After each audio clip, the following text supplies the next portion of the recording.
We were running a paid media campaign and we were not seeing the conversions. And we thought, hey, maybe it has something to do with the conversion funnel or where the call to action is on the page. Started doing an analysis of like what people were doing when they got to the site, and they're not even making it to the call to action. So that informed us to like, let's move that up. Looking at the entire life cycle, do you find that it's best to kind of essentially start simple? Yes, for sure. I think today on the podcast, we'll be speaking to Monica Hand. Monica is Director of Marketing for Community Tennis for the United States Tennis Association, or the USTA. We'll be talking about how to get started with optimizing the post-click experience. How do we break it down into very simple parts and then use those parts as foundational elements to build a more complicated, more involved experience? In order to do that, we'll also be conversing about the importance of cross-functional teams and of making sure there's alignment across those teams. And then Monica will speak about the importance of customer research and how getting more and more research, more and more data about people, about the customer, has really helped her to not only prioritize, but to learn and make changes and adjustments and making sure she's delivering the right experiences at the right time. We're really excited to be learning from Monica today. Let's get started.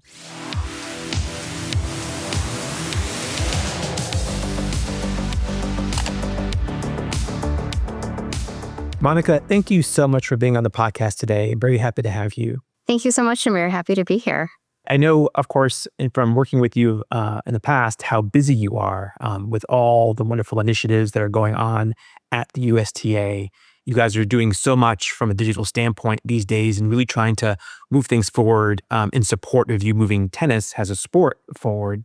And I know it's a challenge because there's all these things you want to do, but as you well know, there are these foundational elements that first really need to take place in order to truly impact that post-click experience, to think about what happens when people are interacting with your digital products, with your websites and being able to log in and manage their membership. You guys have mobile apps. So there's all these things kind of happening, but you need this kind of strong digital foundation. So to kind of start with, what it makes me think about is, how do you even know where to get started? How do you not get overwhelmed and allow this to kind of just overcomplicate everything?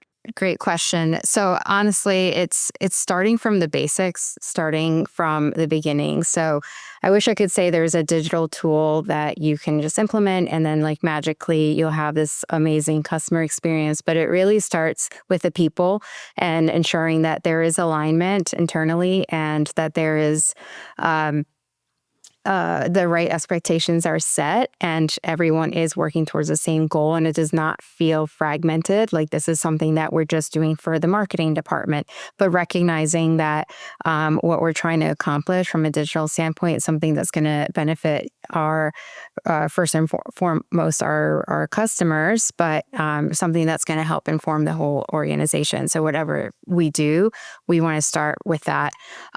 We also want to make sure we're all aligned on what we're measuring, like what is the ultimate outcome that we want and defining what those KPIs are. And depending on how early you are in your digital journey, you want to recognize, again, do we even have the infrastructure? Do we have the right tracking capabilities? Because before you can track KPIs, you need to make sure that you have the capabilities in place. So that will kind of help you with once there's alignment, of course, what to take the next step.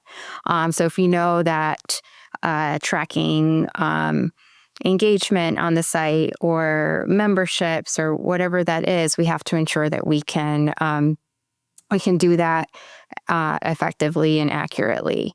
That makes me wonder, how much of a balancing act is this for you? Because it feels like you have all these things kind of, all these plates kind of spinning at the same time, right? A lot of it is, hey, here are these goals that we have in terms of what we want to move forward with, but then there's work that needs to be done today, right? I mean, the team has to actually produce, there's campaigns that need to go out and so forth today. How do you kind of balance that between what needs to happen today and what the team needs to accomplish in the next week or the next month, with the goals that you have for this year or the next few years? Really starting with a roadmap. So having a clear vision of where you want to be and recognizing that progress is important and that you want to track and celebrate all those different milestones along the way. So ensure that you have sort of these smaller goals that are just working for you towards that larger piece. And that way, along the way, you'll know, do we need to pivot? Do we focus on what we're doing? Is this even the right thing that we're trying to do? So you'll kind of start getting sort of signals or feedback along the way as you're implementing these different things. But it is a big balancing act. You hear a lot about the saying of building a plane while flying it. I feel like that is true for many marketing organizations and a lot of the things that we're asked to do. But I think if you set yourself some realistic expectations, for this year, this is what we're going to accomplish and what we're doing each quarter. And again, having that alignment across the board to check in to see how you're doing, along the way, will be really valuable versus just like saying, this is what we want to do. And then just not knowing where you want to get started. Just starting to set those smaller goals that are going to get you there. Both with this question and the previous one of the things that really stood out to me that you mentioned both times was the importance of alignment, and making sure that you get that level of alignment. Do you find that working with the various teams is, I'm going to answer the question I'm about to ask you. I know the answer is yes. How valuable is getting alignment across those different teams that you're working with? I know you're working with kind of the technical teams, obviously your own marketing team. You've got kind of executive leadership that has to come into play as well. You've got like product leaders that come into play. How valuable, how impactful is working and focusing on that alignment between those different groups? I mean, it's extremely, extremely important. A lot of times the organizational structure is what slows things down or creates breakdowns along whatever journey you're trying to go on from a digital perspective. So it's just important to not let that happen. So even if you're still learning what's the best way to work together, if you need to create work groups that are dedicated to specific goals or areas just so you're able to accomplish it as you're starting to build like what that process should be. But everyone, we're all trying to work towards the same goal, but we're getting there in different ways. So we just have to find that path where we're all interconnected, and how we can just support each other, because definitely from a marketing perspective, with everything being so digital focused, like you cannot do anything without a close partnership with our technology team. Of course, you mentioned leadership. In the case of my current organization, the USTA, we have we have a huge volunteer network. We have 17 sections throughout the U.S. that we support as well. So everyone has to be on the same page, and ultimately, what unifies us all is the customer, right? We all want to support and do this for our players, for our coaches, our facilities, everyone that's needed for the sport of tennis to run effectively and successfully. What have you found to be helpful in terms of kind of your own personal style, in terms of keeping things collaborative, keeping people engaged and communicating, keeping people focused on kind of going in the same direction? Always comes down to the people. So that is just so important. Like, it doesn't matter if you have like the shiniest tool, if you don't have the right capabilities or the right people working together and collaborating, you're not going to reach its full potential. So very simple, building relationships is so important, internally. Over communicating, because there are always going to be changes around, and you might have started something with one group, and then there was an evolution or a shift or a change, and you might have to reiterate it again. So it's just so important to over communicate and ensure you're getting that feedback, that everyone's like, okay, yes, we're on the same page, we know what we're doing. So I think for me, from a personal standpoint, that's how I treat a lot of, the relationships I have, whether it's something personal or, with work. I just want to make sure that where I'm understood, that I'm understanding the other side. If there's something that is, causing the the misalignment or, what's needed from us. Maybe it's something that we're not delivering that we should be. It's just so important to have that open communication. Yeah, I can see how that communication would be super impactful. One of the things that we always talk about on the show is the fact that the reason oftentimes organizations have a hard time getting their hands wrapped around the post-click experience, focusing on it, maybe investing in it the way they should, is because the level of complexity involved. And it's because the number of teams and people who are involved in the post-click experience. When it comes to advertising, I have to say advertising is easy, but it tends to be more straightforward. Maybe you're dealing with one ad agency. You're saying, hey, this is how much we want to spend. This is what we want to target. They run, do their thing. Other than making sure that you're approving things like creative and messaging, it's kind of independent of what's happening kind of internally to the organization, right? But once that person clicks, well, now all kinds of teams are involved in the user experience, in the technical architecture, in how the customer data is routed, yourself and how the messaging and how things are being positioned. What is the product? What are the details of the product that's being promoted to that person, right? So all these teams are now involved in what's happening, and you all have to stay aligned. So I wonder, as you do that, and you touched on it in your previous answer, as you do that, and you're trying to navigate the fact that, hey, leadership is trying to keep up with the market, so they're kind of making twists and turns to make sure they're going in the right direction. You've got customers that are constantly kind of changing what they're doing. You've got other competitors, and in your case, competitors for people's time, perhaps other sports or initiatives where they can be spending their time, or their kids can be spending their time. How are you kind of navigating, making sure that everyone kind of keeps the main thing, so to speak, right? So how you help everyone to kind of stay, hey, look, these priorities will kind of shift, and we have to kind of shift with it because that's just the nature of the beast. It all comes down to looking at the data and ensuring that we have access to what's happening. If there is any kind of, you know, internal debate or differences in opinions, that we go back and look at, okay, let's, again, from a basic standpoint, like, what is our hypothesis? What do we think is happening, even if it's different?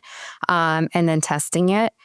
And really ensuring that we're focusing on just one variable, minimal area, so that we know where we can tweak.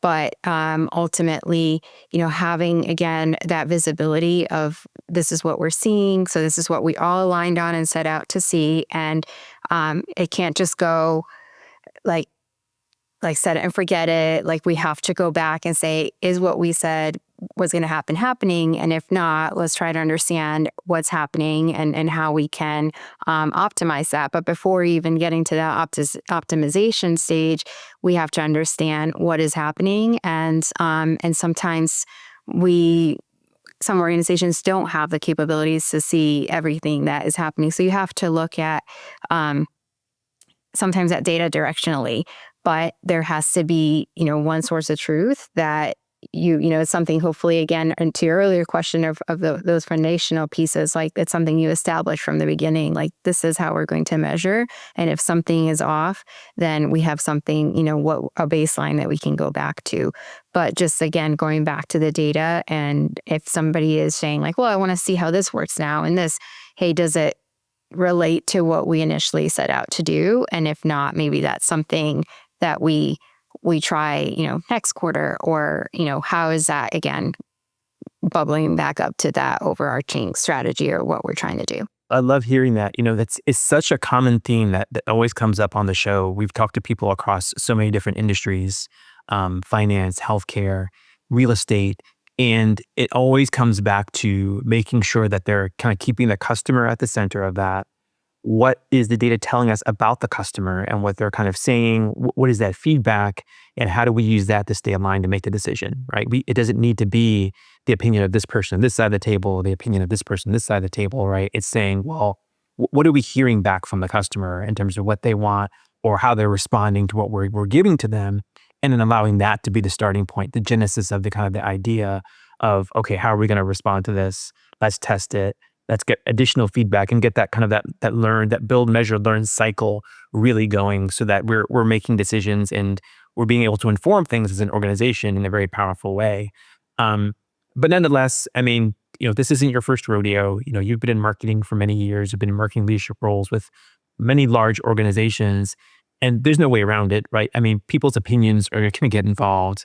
There's going to be, people agendas, and I don't say agenda in a negative way. I mean, there's just people have their thoughts, their opinions, particular things they know they need to accomplish for whatever particular business reason that may be. And it feels like marketing oftentimes, and probably yourself, you kind of get caught in the middle of that, so to speak, of being the one that needs to kind of navigate that, right? And kind of know what levers to pull and when to pull them. Is that been kind of, not necessarily at the USTA, but just in general, as a marketing leader across, several enterprise organizations that you've been, is that something that's always kind of been kind of a juggling act for you in terms of figuring that out? Yes, always. Yeah, I don't think that's ever going to change. If anything, it's now with having access to all of the data, it's making it easier, but there's always going to be something that's going to create a challenge or something you're going to have to overcome. But that's just, yeah, really, really important.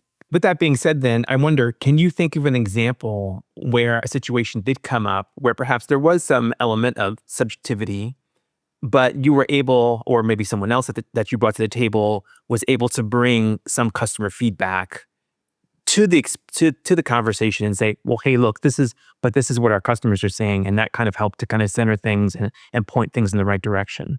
So I worked for an organization that had many, many different brands within it, and they all sort of targeted the same audience. So we thought we had the right approach in how we were flighting our different messages so that there was to avoid overlap as much as possible, but it was still not the most efficient way to kind of get all of our messages out in the market. And in this one example I'm thinking of, we were being very product focused, and we knew that there was an event happening during a certain time period, and the stakeholder in that case was budgeting all of the marketing to start, the flighting to start during a specific time frame that they believed was the right time. But we knew we had some data that showed us that, hey, people are starting to plan way earlier than we think, and they're starting to, in this case, like, search for this event early on, and we're not present when they're actually needing to find information about the event, or when we can really influence their decision, and instead our competitors are. So by seeing that the behavior was a little bit different and it set outside of our usual planning window or what we thought made sense to kind of give every message its opportunity, we took an approach of where we were looking at it more from like a 365 approach of how do we automate the marketing that we're doing and the messages to be always on, but really only come up when they're being searched. Of course, I'm speaking more from like a paid search perspective. It was something I was working on, and that was a really important insight and helpful insight into knowing, like, hey, we have the opportunity to capture these audiences and this demand at different windows, and if it's not the right time and but our campaigns are still live or still on, then they're just not going to be impacted. But at least if somebody is searching or someone is looking for something, we'll be there when they are when they are needing and the information to be there. So that was just one of the many examples of how we think like we know the customer and when they're searching for something or when they're wanting to start their planning cycle, and we were wrong. I think it's great how that kind of turned out in terms of the learning right behind that experience and how the team was impacted by that. And it makes me think of the particular challenge you have with now focusing on tennis, because here's this kind of really high consideration product that you have that is this sport, because you don't want someone just to try to play tennis once. You want someone to become a tennis player. You want someone to make this a hobby or a form of exercise or, whatever kind of person they are for tennis, but you want them doing it for the next several years. You want them getting their kids to tennis. You want them, playing tennis after they retire, right? So it's this kind of this real engaging experience that you want them to have with the sport over the course of what may end up being decades of their life, and you want to keep them engaged. So here, marketing as a tool, you're constantly communicating to people at different stages of their life, whether they're in high school and maybe they're just, you're trying to get them to join the tennis team, or again, maybe they're just retired and this is going to be something to help keep them in shape. Or so you've got, I'm sure, all these messages that are going out, and I'm sure key to your strategy is automating these messages, getting these digital touch points out so you can get the right message in the right time to different people as you're doing that. So as you're thinking about these different journeys, um, I guess that kind of start at the beginning. How do you think about how you get that started? So when you're trying to onboard someone to a particular product that you guys offer, whether that's membership, I know you guys have a new coaching product out. How do you kind of think about and envision, okay, how are we going to introduce this to the person to kind of begin that level of engagement with the sport? So there has to be a lot of intentional, like strategic planning around it, because you want to look at somebody's full journey. To your point, there are so many stages, and someone's tennis career can be impacted by so many um, life cycle moments, and yeah. So it's something we need to be very aware of not just looking at how we are engaging with someone, again, because of we have this great service or product that we want to get in front of them, but really truly looking at whether it's a player or a coach from the beginning of their journey in tennis to what's going to happen down the road. And hopefully we can get more insight into that and seeing the different paths that people can take. But I think it's just important to look at that full journey to begin with, because there are probably in our case, a lot of our messages can be sort of cross promoted or used for multiple audiences, right? Someone that was a player can later become a coach, or someone that was a competitive player in high school could maybe want to run a league down the road, or there could be so many different positions and roles that they can take. So again, trying to understand, which is easier said than done, I know, but trying to understand um, what that journey looks like, so that we can again support them along the way is important. So whether that is a gap in a service or resource that they need access to, but without seeing the full picture beyond just getting them signed up for something, or getting them to become a member, it's going to be really hard to build that more kind of exhaustive experience overall. I really appreciate you mentioning that point, because that is such a powerful point of kind of saying that you need to start by taking a step back, right? And looking at the entire experience, the entire journey, the entire life cycle before you could begin pinpointing exact points in the life cycle and saying, okay, how do we interject the right message or communication here at the right time? That you really need to have that perspective up front, because that perspective becomes impactful. That's when you're kind of getting out of your own way and putting yourself in the shoes of the customer and how they're looking at things. Because as you wonderfully mentioned, right, it could be a case where, well, this person is kind of a member of multiple different audiences that we want to talk to, right? I mean, the person who's a coach, who maybe you're trying to help in their coaching journey, is also at the same time a player, and you want to keep them engaged in playing, right? So in essence, they're kind of two audiences in one, and perhaps even more than that. Perhaps they're also a parent, and you're trying to help them get their kids into tennis, right? So you've got all these things kind of overlapping. And I think it goes back to what you mentioned earlier. So I'd love to kind of dig into it a little bit more, in terms of having these very foundational elements, right? And then putting them in the market and then learning from them.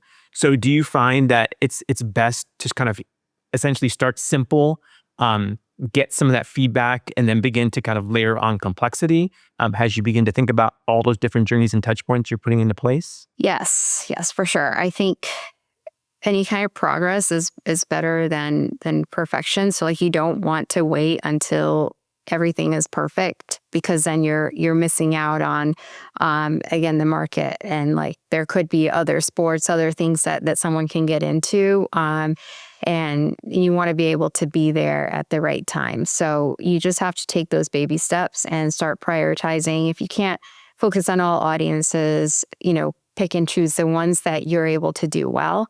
And as you gather more learnings um, and yeah, I realize like it might be difficult to see someone's entire journey if we don't have visibility or access to everything. But I think that's where you can start making some hypothesis and then start seeing where you can test and just really like leaning into insights. If you can partner with someone that can do some research, or if there is any kind of paid resource data out there that can help you get started to better understand the segments. Alana from your digital product team, she was on the podcast a while ago. And one of the things that she really mentioned that really stood out to me was how important it's been for the user experience team to start really leveraging research in their process, right? And really kind of putting things in front of the customer, understanding how they're interacting with things, what's clear to them, where are they getting confused, all those kinds of elements. Now that research is becoming more and more important in your world, I know you guys were already doing a lot of market research, but now you're doing, I guess, more varied research, right? Of late, and what you're doing. How exciting has that been to you that you're kind of getting a more complete picture of the customer and their experience beyond just like the regular surveys, but even understanding how they're interacting with things, what they're doing on the web? How has that been helpful to you and impactful to you in your job? So helpful, so exciting. I secretly, like, I'm a geek for data, so I love it. I love having conversations with the folks on her team that are doing all of this. And to me, it's just like looking at it from another angle, right? Like we were already seeing a lot of the external research. And now that we have access to seeing, okay, now that post click or I mean, yeah, I guess it would be the post click when they're on the website and interacting and how that all comes together. It just gives us even a fuller picture. So I love that. And I'm excited for everything her team is doing. In your mind, has your kind of, you're taking in this information and you're using it, the other teams are using it. And obviously this is completely kind of pie in the sky, whatever you want it to be. Like what's the next step? Like what are one of those kind of big nuggets that you're saying, oh man, it'd be great now if we could do this? Like where would you love to see things go? And continuing what we're doing and just standardizing it and ensuring that that is like the model that we follow. And it's not just for like a particular case here or there, but how do we make it just something sustainable and scalable that I understand not every decision will have like the perfect piece of data and or insight behind it, but as much as we can. We've already started working really closely with that team. Our team had an example where our team identified we were running a paid media campaign and we were not seeing the conversions. And we thought, hey, maybe it has something to do with the conversion funnel or where the call to action is on the page. So we were able to share that information back with that team. And right away, they took action and started doing an analysis of like what people were doing when they got to the site and immediately recognized that, hey, they're not even making it to the call to action. So that informed us to like, let's move that up. And it was just one of those examples where like we're looking at it from this angle, but then we're bringing that to you, and then you have a different insider perspective. And when all of that comes together and we're all collaborating, it's just so much more effective for everyone. And of course, at the end, it's a better experience for the customer. So I'm excited to do more of that.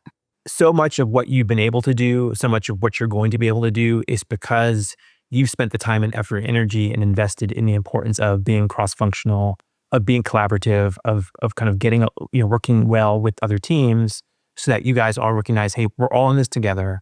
And I know from your experience, you've been in organizations, I've been in organizations and worked with organizations where people do not get along. let's just leave it, let's just say it like that. Where teams can be very combative, right? It can be somewhat competitive at times. And you've been born witness to the issues and challenges that can cause. So if you had a chance for a second to kind of make a plea to, your fellow marketing leaders who are out there, who perhaps are in those organizations where they're trying to do better about being collaborative, about getting along with these other teams, getting along with product teams and IT teams and data teams and so forth, in order for them to move forward. Kind of what's your advice to them? If you were to say, hey kids, like this, this is what you need to do. These are the lessons you need to learn. What would be your advice? If you have to have a one-on-one with the person, just try to get to understand, like, hey, listen, just use again your transparency, your honesty. You guys all want the same thing. You want everybody to be work well together. You're noticing that there is like a conflict or a reservation. Like, try to understand what is causing it, and just be very um, um, generous with that kind of interpretation. And I'm totally taking that from maybe a children's book that I'm reading, a parenting book, but it it definitely works for coworkers and other relationships as well. Like, don't jump to like, oh, this person is just not being helpful, or that's just their personality. Like, trying to change your mindset that it there could be something else that's bothering them. Maybe something in their position was challenged, or they're getting pressure from someone else. So trying to understand that as like just humans, try to help each other out, I think will come a long way to then try to resolve like how to move forward and past that, and then continuing to just focus on work and what really needs to happen. One of the things we talk about on our team here internally is people, for the most part, they care about their organizations and the success of their organizations and how many sales they're getting or how many people are getting signed up and everything else. But in the end, people are people, and they don't want to be stressed when they go to work. They want to get home at a decent times. They can spend time with their kids, right? Like, these are people who have lives. And when all is said and done, the job is a means to an end. And they'd like that means to be as fun and relaxed and enriching as it possibly can be. And the reason I love what you said is because you're keeping the focus on the person and saying, hey, look, this person's life may be stressed out right now. And, you're trying to be helpful perhaps to them, but what they're hearing is, oh, this is just more work for me, right? And it's like, now I'm going to have to stay late again. And, now I'm going to miss my kid's recital, or, whatever the case is. And you can imagine if that was the case, that would stress you out too. That would perhaps, generate a negative reaction on your part, right? So remembering this is about people. These people have lives, these people have concerns, and maybe understanding them and their lives and their concerns can create the kind of, cross-functional collaborative environment that you're working very hard toward, and you've had great success with at the USTA and at other organizations you've worked with as well. So that's just great advice and a great note to kind of give to our listeners. Monica, thank you so much for your time. Thank you for sharing your insights and experience with us. I know everyone's going to be super benefited by what you had to share. Awesome. Thank you so much.